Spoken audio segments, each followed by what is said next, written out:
Okay, good afternoon, everyone. Committee on Seniors and Veterans will come to order. Madam Clerk, will you call the roll, please?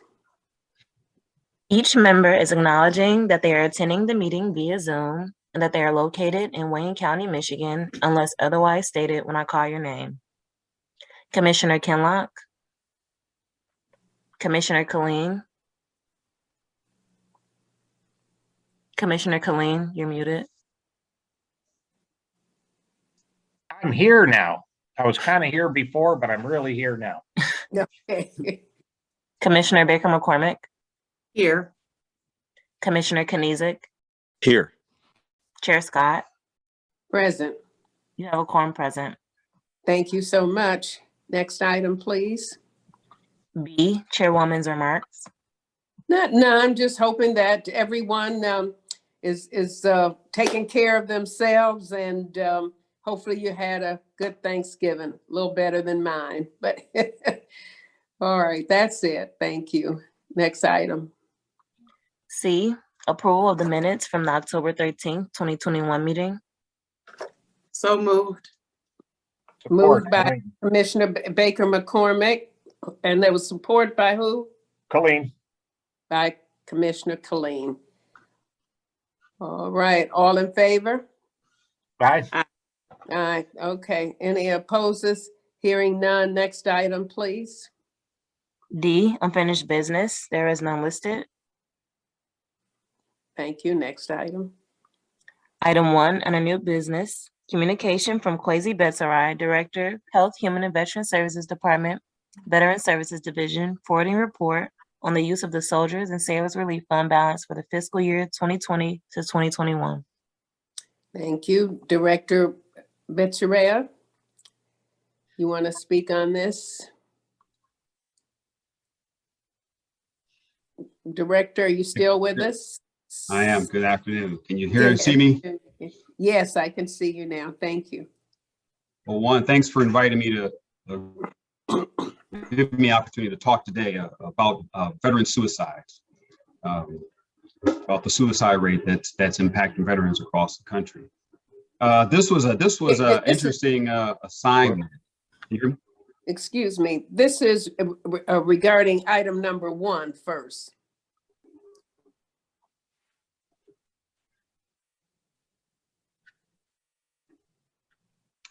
Okay. The I don't have Soldiers that and Relief, the Soldiers and Relief document in front of me. Fund. Do you have that document? I can talk about it. Yeah. Can you guys hear me? Because I think my computer keeps freezing. Yes. No, we can hear you. Thank you. All right. So I didn't have that document right now. Do you guys have that document? Because I submitted one to Commissioner Bell. Has that been forwarded? Okay. Yes, we have it. Yeah. Yes, we have it. Does anyone have any questions on it? Yes, Madam Chair. Colleen. All right, go ahead, Commissioner Killeen. Yeah, and since the director doesn't have this, if commission staff could put this report up and share it so he can see it. But Mr. Betsarai, I have a couple of questions, Mr. Betsarai, on this. Bad connection. You can't hear him? Hello? Okay. Yeah, I can hear you. Yeah, we can hear you fine. So is that document ready to present? If so, I can talk about it if it's up on the screen. I didn't bring that document out. I was focused more so on the veteran suicide information, but I can definitely speak about what we've been doing for Wayne County. If you just want me to talk about that. Well, I don't know if commission staff can put up the report. I do have a couple of questions on it.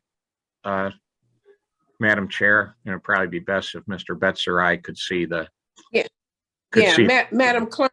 There we go. Is this it here? Yeah, if you Okay, can go that's it, down yeah. to where there's a couple of charts, a couple of more pages. I think it's the next page, page 9 of 17. Yeah, that one. And then there's that one, and then one more page. And those are the what I want to ask a question on. Okay. you gave us two charts here, Mr. Betzerai. One was the soldier relief expenditure report, and also a CVSF, the one that's currently on the screen. What is the CVSF report? All right, so first, can that be enlarged because it's hard to read the information on it? And then, but the CVSF stands for County Veteran Service Fund. And that Okay. is a grant that I applied for and received over the last 2 years from the state of Michigan. And that grant allows me to help honorably discharge peacetime veterans that reside in Wayne County. That's what that fund is for. So under the CVSF expenditure, that's a separate grant that you have been able to get to spend money out of. Yes, Everything else on the previous chart is the money we have from the Soldiers and Sailors Relief Fund. Roger that. That's correct. And then the Bureau Relief and the general fund monies. That's what those. Okay, as long as we're on the one right here and it's showing with the CVSF, the grant we get from the state. I see your budgeted amount for fiscal year 21, which I assume is 21, 22. But it doesn't show what was the total, how long have we been getting the grant? Like last year, we spent $90,000. How much of a grant did we get from the state for these categories? So I think the first year we had approximately 500,000. We weren't able to use it all in the small amount of time that it was given to us. We had probably 6 months to use $500,000, and that wasn't realistic for 2020. And then 2021, we received roughly $165,430. $1,000. Does any of that 500,000 carry over from the No, previous sir. year? You use it or lose it. I got you. Yeah, we lost it. Use it or Okay. lose If we could go back up 2 pages, and I have a similar question. Yeah, thank you very much. Whoever on staff is doing that. One more. Yeah, thank you. Okay. Now here you show a budget in the current year, 21-22, of $1.1 million. But there was no number, like we spent almost 3 times as much money in 1920 as we did in 2021. So I'm a little curious because it doesn't show there the amount of money you started with. How much money was in the Soldiers Sailors Relief Fund for the 2021 fiscal year? I see we expended 343,000 on our veterans, but what was the how much money did we have for this? So I don't have that number in front of me, but it is probably closer to maybe 1.8. But again, don't quote me because I don't have that data in front of me of what the total budget was. So a lot of times, some of those monies will roll over from the previous year. But I think this is just speaking to what we were budgeted. Yeah, well, it's a formula for what we get in the Soldiers and Sailors Relief Fund. That's a formula that we get every year. And see, that's not showing here. And then what's also not showing, and you alluded to it, was can we roll that money over from year to year? And, I want to spend every nickel I can on our veterans from the Soldiers and Sailors Relief Fund. But I need to know, how much money we have at the beginning of the year and how much we expended, and if we're going to roll anything over. What I will do is ask our MMB director, Kamal Kaparoot, to give me those numbers so that way I can report it back out to you what we started with. I don't have that in front of me right now. Yeah, because it's great to get a report like this, but sometimes those budget reports, we get the bare minimum that complies with the ordinance. Give us a report on how you spent the Soldier Sailor Relief Fund. But then when the report comes out, I would like to know from year to year, like, how much we're getting out of the Soldiers and Sailors Relief Fund, where we're spending it. Because since it's a formula, I can't imagine the amount of money that we had for 1920, where we spent 880,000, is very much different from the amount of money we would have got out of Soldiers and Sailor for 2021, and there we only spent 340,000 comparatively. I'm not making a judgment on that, but when I see there's that big of a variance from year to year, I'd like to know how much money we started with, at the beginning of the year. And if you ran into some issues, a COVID year last year, and we're going to roll some of that money forward, I would like to know that as well, just to keep track of this. And, the obvious number here is how much rent and mortgage, the amount that we put out went down, and also the same for gas and electric. So do you have any comment as to why fiscal year 2021, we had such lower by almost only a third of the expenditure, more or less, that we put out for 1920? Do you know why those numbers are so vastly different, when the income for this ought to be relatively the same? In our operations, I think the early part of 2020, we took clients in our office. So we had a lot more foot traffic. That was one. So you're talking roughly October through, say, the end of March, we had a lot more foot traffic. That was one thing. We were doing a lot more outreach. The outreach opportunities decreased significantly during the pandemic. People weren't holding events. That's one way. And but I would say just maybe those two right off the top, the visibility and clients, knowing that we're open for business, trying to get that message out there. Challenge. So I would say that's probably a large, people know that we're open for business, and are they able to come out? So a lot of the clients that we had, they may have been on the bus line. They weren't riding the buses anymore. A lot of people were economically depressed, so they couldn't afford. Or all kinds of reasons why they weren't coming down to our office anymore. We took appointments. We took office visits. Is Kamal Caparu, is he online? Yeah, you're cutting in and out, Mr. Director. Yeah. Can you hear me? Yeah, I can, but you've been cutting in and out. We're not. Okay.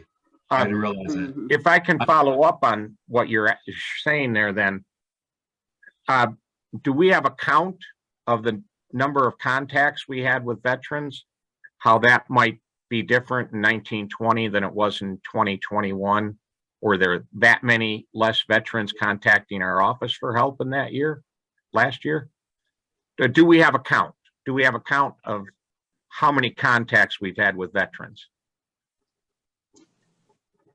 Well, we have a phone log, right? And we average about 15 calls per day, right? But not all of those phone calls require action from us. Some are a resource or referral to somewhere else. So yes and no. We do have approximately 15 people calling our office per day, but not all of them want to talk to us. Yeah, but that's what I mean about. So I don't know. Can you hear me? Yeah, well, I can, and I get that too. But for the actual dollars that went out the door to veterans, was it fewer veterans that we were able to serve last fiscal year, than in the 1920? Is that the reason for the big disparity? As we just, with COVID and everything else that was going on, and offices closed and getting downtown? No, I don't. Yeah, I can get you that information. I don't have it, but I'm talking over. I'll wait. Yeah, well, I'd be curious with the number of veterans that got served in terms of cutting a check for all of these categories, right? And it's good to know. It's just good to know, so we can, in our elected positions too, that we can get the right information out to people in our districts about what they have to do to contact, and make people aware that there's a pot of money out there.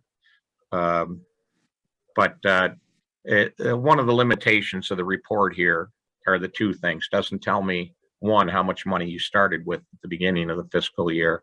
And secondly, it doesn't tell me the number of veterans that were served. And I guess that's really two numbers: how many veterans contact us, and then how many veterans wind up being able to avail themselves of the Soldiers and Sailors Relief Fund. And that would be an interesting number to have too. Uh, Can we get that? So I can Okay. get you, because my database tells me how many veterans we served. I can get you that easily. Okay, Okay, Veterans contacted, we may have some incomplete phone records, but I can tell you approximately 15, 17 a day call this office. Not all of them need our service. Some are Right. calling us because they believe we're the federal government. Yep. Right. So again, we're like a catch-all for anything pertaining to veterans. So again, not all of them will get money as Right. as a result of that conversation. right, So because you can collect that data, but it's going to give you the wrong story. 'Cause- correct. Let me ask you something. Is it possible, as you're collecting the data, I'm not sure. So we can give you approximate for that. I can get you definitely how many veterans we serve. Commissioner Kinlock, can you hold for just a moment? Certainly, yes, ma'am. Okay, are you finished, Commissioner Killeen? Well, yeah, I understand, Mr. Betserai's, Director Betserai's, with the number of calls a day.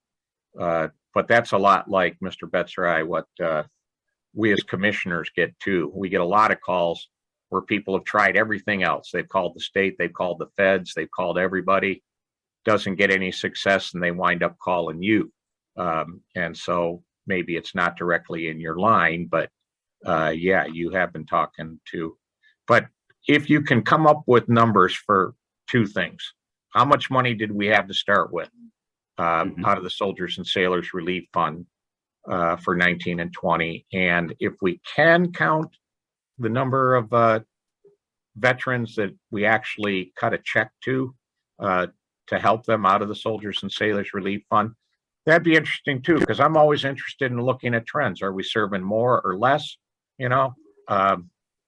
Veterans out there with what we're doing. Hopefully we're serving a few more each year with all of your efforts and outreach. But those are the two things I'm interested in. So that doesn't need an answer for right now. So thank you, Madam Chair. Okay, when you're able to get that, would you give it to staff, and that way all the committee can get it? Director Betserai? Yes, ma'am. All right, thank you so much. Commissioner Kinlock, Yes, I can do that. thank you for joining us. Go ahead. Yes. Okay, as you're compiling this information and how these resources and checks are being cut, and how many bodies have actually been had contacted your office, is it possible to collect that information? If you can't do it now, based on now the commission is asking for this information to be broken down like that, in the future, can you also include it based upon zip codes? And I think that as we start receiving information and reports on how money is being spent, I'm not sure if that's a common practice to break it down by zip codes or commission districts, but absolutely, if you could collect that information and provide it to us based upon zip codes, and it would be even great if it is like the city of Detroit does, collected by county commission districts. So thanks for that question, Commissioner Kinlock. And so first, I can tell you off the top, 75% of the money for the last fiscal year went to Detroit. 75% of those dollars went to Detroit. And then I think Westland and Wayne, Inkster, they were in the top 4. I recall that because I compiled that information, but I can send that information to the commissioner so you can see it, where the money's going. But roughly 75% of those dollars have gone to Detroit. Can you guys hear me? Yes, we Okay, heard good. you. Because my All right. computer screen, it froze. I didn't know. Nope. Okay, I had trouble with my phone freezing today. Okay, So, all right. and so I break it down by, the database breaks it down by zip code. So it tells me where those dollars are going. It tells me, just like on this slide in front of you, where those dollars went, right? And so, but I can break that down, and I can send that to the staff so you can see it. Very Thank good. you. Thank you so much. You're welcome. Anyone else? Yes, I just also I want to had a say, question as well. Yes. Commissioner Baker McCormick, go ahead, Thank- please. Thank you. And thank you, Director Betsarai, for the work that you're doing with our veterans. And my understanding is you just also received another grant. Is that the same as the County Service Veteran Fund? Is that additional monies towards that, or? Yes, I applied for the grant and we received the grant. It has to be approved by the county commission and Mr. Evans, the county commission. But yes, we will receive some more funding for fiscal year 2022. Okay, and that is basically the same grant that we received last So, year. and again, my computer screen is freezing, so I'm not sure. Okay. Is that the same funds that? I couldn't hear. Is that the same funds that we received the prior year, the same grant? It's not the same amount, it's a larger amount. The intent, again, would be to apply it to peacetime veterans as well as wartime veterans. And how we rolled out that money last year, we would provide some Myers food vouchers. In this packet, I hope to be able to pay or subsidize some coming to my office downtown, and some other outreach and visibility initiatives so we can get more veterans to come to our office and then try to get the services taken to them downriver as well. Okay, and also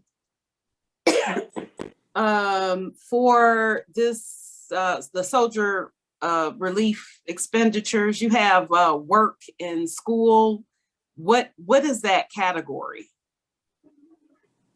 That's excuse me, uniforms, work uniforms, school uniforms for kids, because we will buy uniforms for veterans if they have a need for uniforms for work. Okay. And do you know what the fund balance was in the prior year? Because these funds roll over. Do you know what that balance was in the prior year? No, off the top of my head, I don't recall what that number is. I'd rather speak from the actual number, but I can get the commissioners that actual number from our budget director. Okay, so whatever we have from this year is rolling over to next year. We're out there and be wrong. It's right. Whatever we don't use, we'll roll over, and then we get. Okay, yeah. So because we should have quite a bit left if we are only at funds for right now. 300,000 for this year. So we should have quite a bit of funds left. Right. Okay. Back to the prior slide that talked to the county service grant, service veteran grant fund. Can you go back to that, Madam Clerk, for a second? Just I had a question about that. Was that the burial? That's what you want? No, the one right before that we were on The county. when we started, right there. Yep. Property taxes. I just thought that was interesting here, that we didn't assist anyone with property taxes. I see rents and mortgages. That's from the county. Mhm. But that's pertaining to the county veterans service.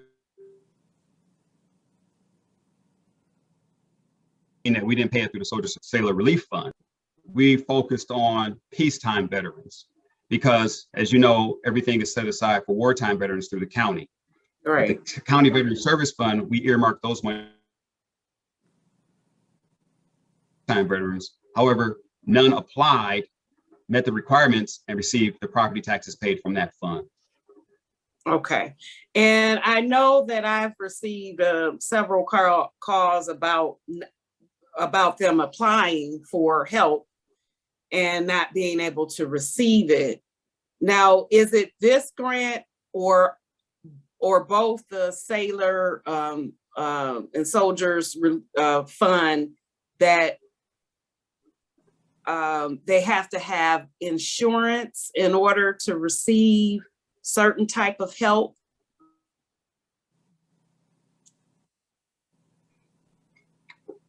Commissioner Baker McCormick, I can't hear your question. Okay, the question is in reference to assisting those that need help with their home repairs or property taxes, and they're being denied because of their not having or a lack of having insurance. And I just wanted to get some clarification on that, and if there are any other possible resources or a way that we can look at changing that policy. Well, so first we want to make sure that the veteran resides. Okay, Property and you that they keep own that property. breaking up. We can't hear you. You keep breaking up. That's unfortunate because I'm in my office downtown. So this is a county, not my site, this website. Wow. This is their internet connection in the office.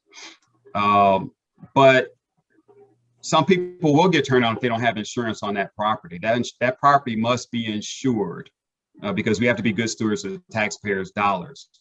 We would hate to invest monies in a property to say they plan on selling or they just recently purchased. So there are some requirements for us to spend money on that property. I don't know if we could amend that. We'd have to talk to Corporation Counsel on what's the best way to do that, because again, it's taxpayer dollars. So what's the right? Hello? Yep, we can hear you again now. Yeah. And so what's the right way to do that when you're spending taxpayer dollars? So that veteran, they should own that property. It should be insured. But again, that question will be put to Corporation Counsel because they help us develop what our policies will be. So we stay, consistent and then, legally bound. Well, I would ask if you can look into that because that's concerning.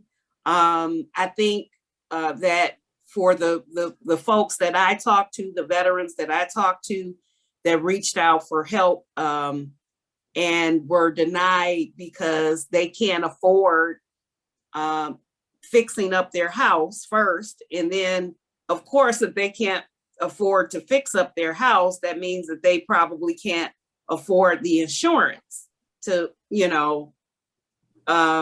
they just can't afford it. And to be denied, your roof is falling in and leaking, and then you call and ask for help, and we say, oh, well, you own the house, but you don't have any homeowner's insurance, so we can't help you. I just think that's just so disingenuous, and I think we need to look at changing that policy so that we can assist them. And I get, some folks may come in with other motives, but I think the majority of the people that we help need the help, or, at least they're trying to get the help, and then we keep denying them. We opened up a fund that is for peacetime veterans. That's great. I'm so glad we have those dollars. But unfortunately, for those that are homeowners, it doesn't help them if they can't get a few home repairs because they don't have insurance. So I just wanted to say that. And again, I appreciate all the work that you're doing with our veterans. Well, maybe if they could just at least get some fire insurance. They do need some insurance on their house, Right, but So they if there's need help. some kind of way that we can help them. That's right. That's right. Okay, but at least the fire insurance. Well, I can tell you that this last year, actually the last 6 months, we've made some contributions to people's property taxes. We've helped them in that area, but we've also done a lot more construction projects for those veterans' homes.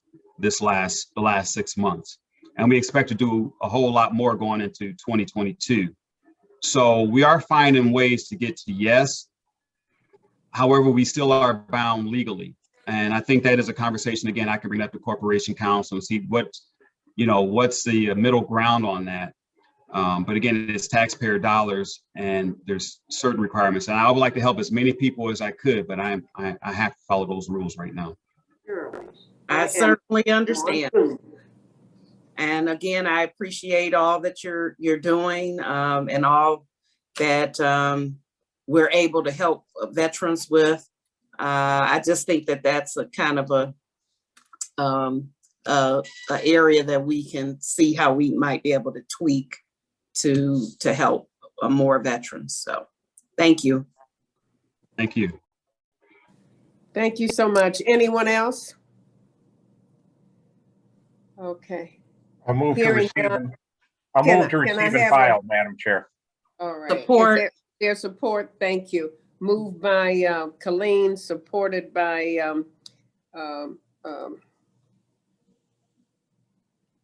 McCormick. McCormick, I'm sorry. That's okay. All right, all in favor? Aye. Any opposed? Hearing none, thank you. Motion carried. It will be received and filed. Next item, please. Commissioner Scott, before you go on, I didn't really get Oh, a chance to sure. say some of the I'm really sorry. good things we did last year. Okay, Despite go ahead. what those numbers, my office gave away roughly $30,000 in Myers food vouchers to area veterans. That's peacetime and wartime. All you had to do was come to my office and say, you bring your discharge documentation and you live in Wayne County. I made that as easy as possible to get that $30,000 into veterans' hands. And I can tell you, if you've been to my office, it's not large, but I had people lined up along the hallways coming to get those vouchers. When that ran out, I received another $5,000 in Myers food cards. And again, I gave that out. So we found other ways to keep helping area veterans, not just with our resources from the county, but for the state monies. And so we're always going to keep trying to find ways to help area veterans. And we do our darndest to kind of to meet them halfway if we can and help them. And whenever they come to our office, we ask, what do you need help with? And then we take a look at their bills and say, well, you may need some groceries, and we'll send them to a grocery store.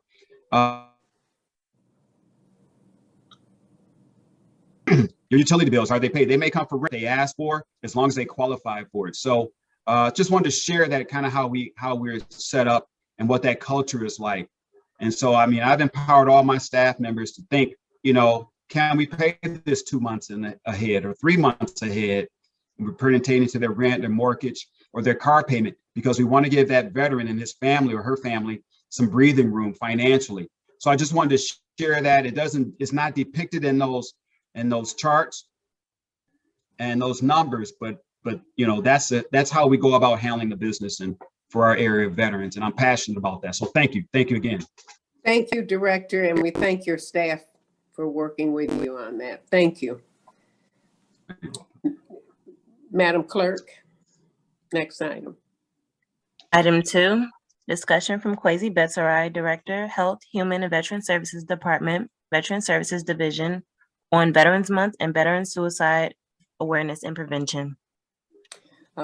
Yes, thank you so much. This is something that I have really been concerned with, so I'm glad that we're going to talk about that today. So go ahead, Director, please.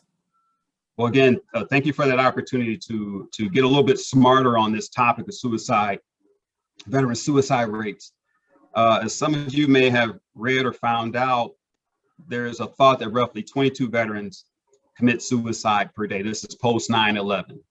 That number can fluctuate based on who you ask, which source you go to. If you go to va.gov, they may say roughly 17 veterans die a day, but it's just a matter of how are they collecting that data. Are they including Army reservists, National Guards members, or just active duty personnel?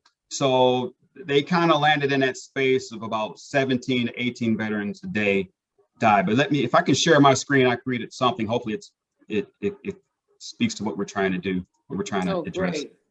Yes, thank you.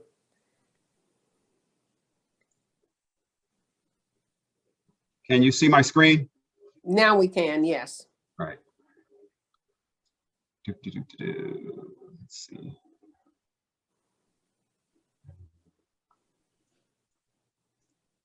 This is veteran suicide post 9/11. Yes. Okay, go ahead. Trying to get this thing to work with me. There we go. So as I talked about, you know, so I got this information from the VA.gov, and there was a report by Brown University, and it talks about 20 years of war and how the suicide rates are impacting the military veterans. So this first slide, I don't know if you can see it all, really just talks about about suicide rates being high all across the country. And we're a slice of it, veterans, and it just talks about that, that the numbers and the populations increase. Hence, you'll have more veteran suicides, more general population suicides. But, you know, so one of the questions is, you know, why are the numbers so high for veterans? And so there is not one single reason for the high rate of veteran suicides post 9/11. You know, experts say that the high exposure to trauma, the mental, physical, moral, and sexual stress and burnout, the influence of the military's masculine culture, continued access to guns, and the difficulty of reintegrating into civilian life. So a lot of you know I'm a 28-year Army veteran. This slide right here speaks to some of the things that I experienced, right? You see a lot of things have changed in combat, you know, and I'll speak to that later on, but with IEDs and traumatic brain injuries. For the female veterans, the sexual harassment, that stress, the burnout, the rotations that you frequently go overseas, all those things can contribute to service members and veterans feeling inadequate and somewhat disenfranchised as they reintegrate back to civilian population. But hopefully these slides will address just a bit of it. And I can tell you again, as a veteran, having to read this stuff, it's a challenge because you can think of so many veterans that you knew, your battle buddies that aren't here today. So very interesting topic. Hotlines for them Excuse to call? So again, yes, ma'am, at the rear of this, there's a couple hotlines. And Wayne County offers that type of counseling through our federally qualified health centers in Wayne and Hamtramck. They do provide that type of suicide counseling. So why are the numbers so high? You know, simultaneously, the length of war and advances in medical care have allowed service members to redeploy after severe physical trauma. And so when we talk about that, we talk about the equipment. So military, you know, personnel like some of the best shaped, best trained individuals on the planet. But that means we have the best equipment as well. And so what you're seeing is you're seeing a lot of guys and girls go overseas, they fight, they've got this special Kevlar helmet on that protects them for some of these blast impacts. They get back, they get a test, and it seems like they're all right. They may not be. It's undetected, just like a football player, a soccer player, right? And they're sending them back down range, as we call it. And so those things aren't properly diagnosed, and they're getting reinforced with more traumatic experiences when you're overseas. Those things weigh into incidents when those soldiers come back, and hopefully the next slides will talk about that as well. So again, as I mentioned earlier, it's been cited often cited that 21 or 22 veterans die per day. I think there is a campaign to do 22 push-ups per day for suicides for veterans. And again, those numbers can go up and down based on who you're asking, what's that source. 22 seems to be the place that a lot of people have landed. But again, it does not incorporate the numbers from our National Guard, Army Reserves, or Force Reserves or other entities. And it's historically been based on those service members coming off active duty. But whatever the number, however you slice it, whatever the source, one suicide a day is too many, right? So what could be contributing to this problem? You know, you can come back stateside and there's diminishing approval for the war in Afghanistan and the war in Iraq. And we saw that recently, I think in August, when we took the nation out of Afghanistan. there was a lot of pushback from a lot of veterans as I went out to speak. They didn't approve of that move. And then the local society didn't approve of it either. So we talked about medical advances and the Kevlars and the body armor, right? All those things protect us to send us right back into the fight, just like gladiators, just like professional football players. The rise of IEDs, improvised explosive devices used in battle.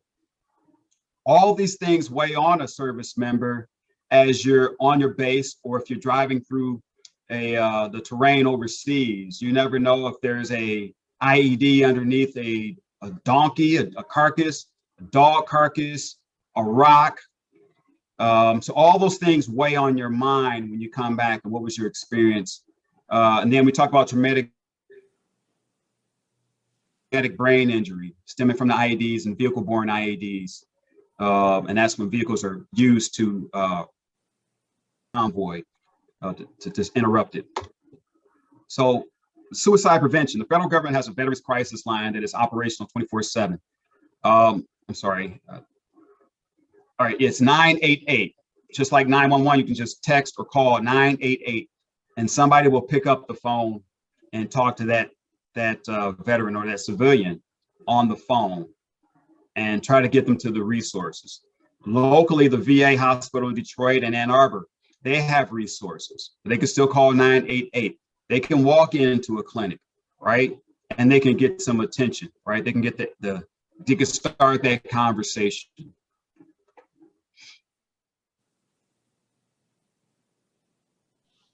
What have we done? Somebody asked me, what is counseling like that? However, we've had people call us, and as they're asking about getting some financial assistance from us or some resources, fortunately for me, I have a master's level social worker in my office, and I have who is she's a credentialed advocate. So she's able to counsel people on the phone until we can, kind of hand them off to the next agency. But those financial hardships are seriously impacting our veterans as well. And so we do our darnest to kind of walk them back from the ledge, let them know that we're going to do our best to help them. And then we try to expedite so that they don't feel like they're all alone. Which, again, as I put in there, we try to find a way to calm their storms.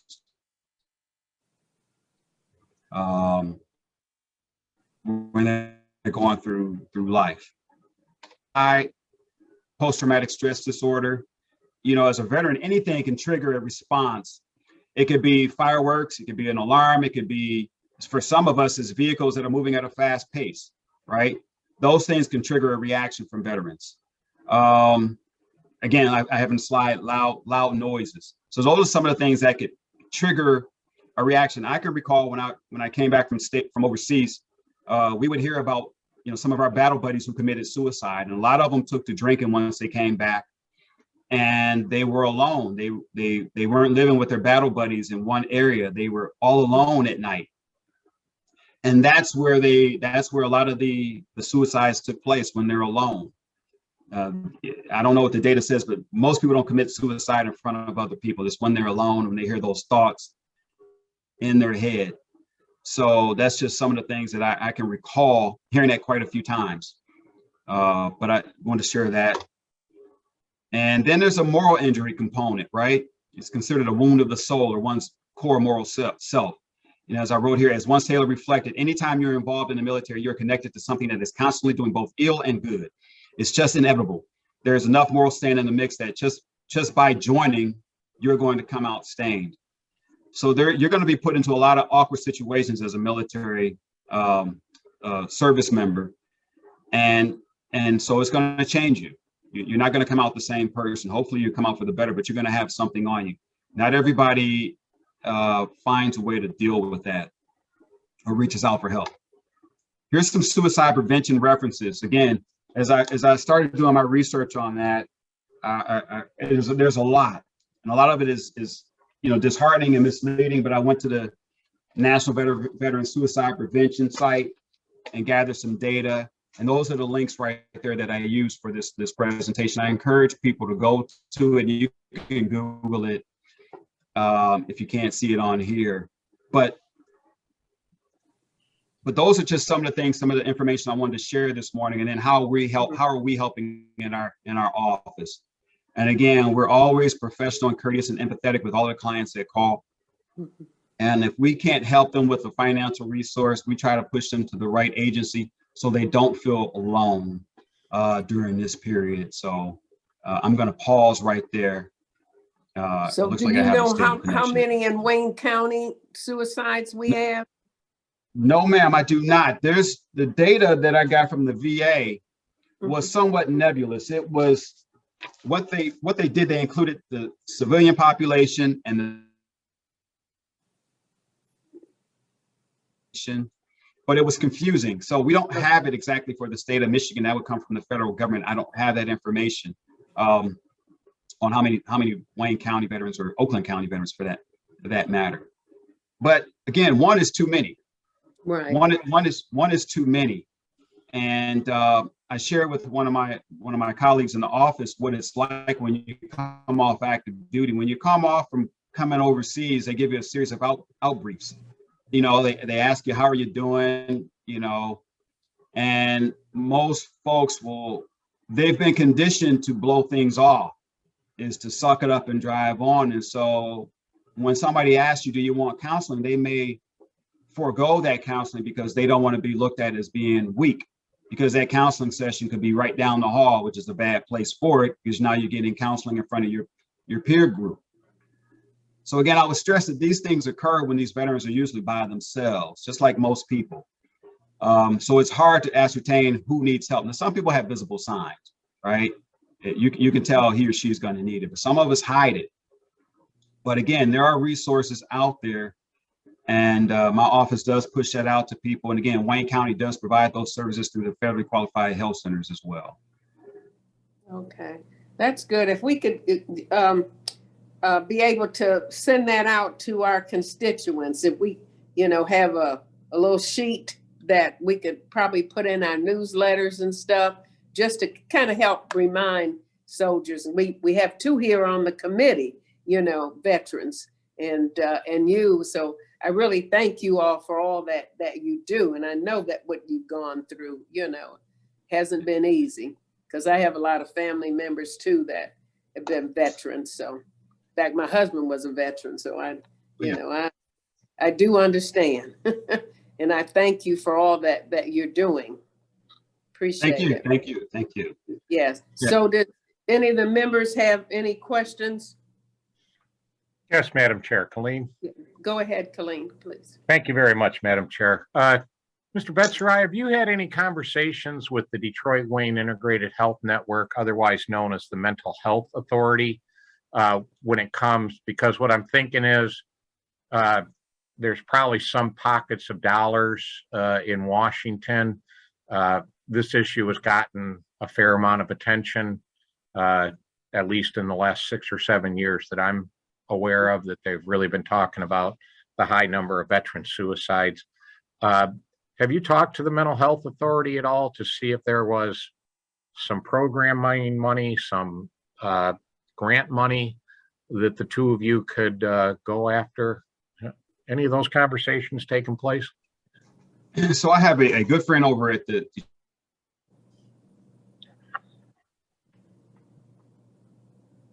Okay. we have just- Okay, you well, just- he's going in and out, and we'll just be patient with him. Yeah, Can you hear me? I missed that, Mr. Betzerai. You said Can you I have hear a me good now? friend. I have a good friend, and then after that, I didn't hear anything. Can you hear me now? Yeah. Yes. Okay, at Detroit, a good friend at Detroit Wayne Integrated Health Network, his name is Chris Brown.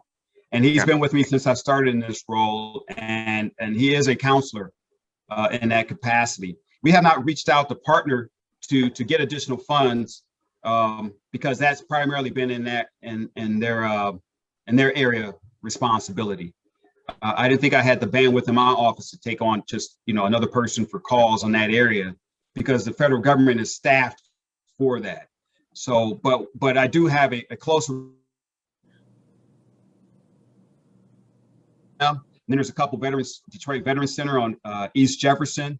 They do counseling as well. Okay. So I work closely with a couple agencies throughout Wayne County There's another one in Dearborn that I work with. I have health officers across the county so that we can, if a veteran calls for anything, I can steer them in the right direction locally to make it as easy as possible to help them. Well, I'm glad you have You guys somebody. froze on my screen. Yeah, I'm glad you have somebody at the Detroit Wayne Integrated Health Network that you talk to on a regular basis, just in case Yes. opportunities come up that maybe there is more funding for your office. Because and is it still true that the suicides for veterans, there's like a 20 to 30 year lag? Like when I first started hearing about it, the bulk of the suicides were the Vietnam era service people, but now, what was it, 91 for Desert Storm? So now we're about 30 years out from Desert Storm. Is that what we're seeing with, this is what I was told a number of years ago, that there's about a 20, 30 year lag after they leave military service or after they leave the battlefield. Is when you really start seeing the suicides. Well, I don't know if that 20-year lag can be tied to their service. It usually happens within, say, maybe a 5-year window, that adjustment. Because 20 years, there's a lot of things that can happen in a person's life, the marriages, divorces, kids, financial success, failure. A lot of things could contribute to that. And one can have a shaky foundation with the military, and that can contribute to it over that 20-year span. But what I saw from these reports is that, yes, there was a spike in Vietnam veterans committing suicide because of the treatment they received coming back.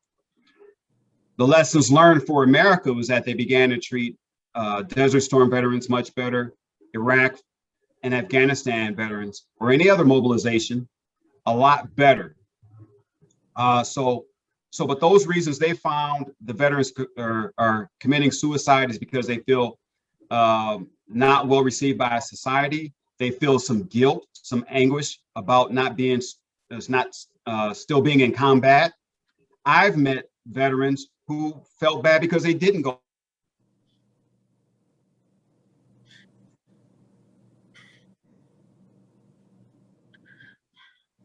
safely back here in the States.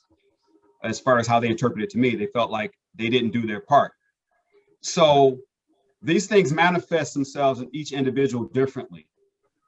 But the biggest thing to know is that how do you have that conversation with the right agencies, the right counselors, because there are lots of them available through the VA, locally at veteran service organizations, our health clinics. But again, there's a lot of pride attached to being a service member, and we're not all going to raise our hands. One thing I've found since the pandemic started, there are virtual counseling sessions that you don't have to walk into an office. Just like we're doing this Zoom, you can have your counseling session via Zoom.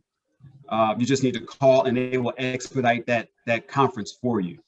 So, but that's what I learned, but that's my experience. That's what I know thus far. Well, thank you, Mr. Director, and thank you, Madam Chair. Now, thank you, Commissioner Killeen. Anyone else? I see somebody with their hands up still. I can't see who it is. I didn't take it down. Now I'm Okay, all right. Yeah, there we go. So I guess it's you. It was me. Anyone else? All right. Okay, well, thank you so much, Director Becerra, and we'll continue to do all that we can to help our veterans. Yes, ma'am. Miss Scott, Miss Scott, my last name is Becerra. Becerra. What did I say? That time you said Becerra, but you said differently every time. Okay, so that's why I smiled. okay. All right, I'm sorry. That's okay. As long as you call me, I'm all right. One day I'll get it. Yes, ma'am. Okay.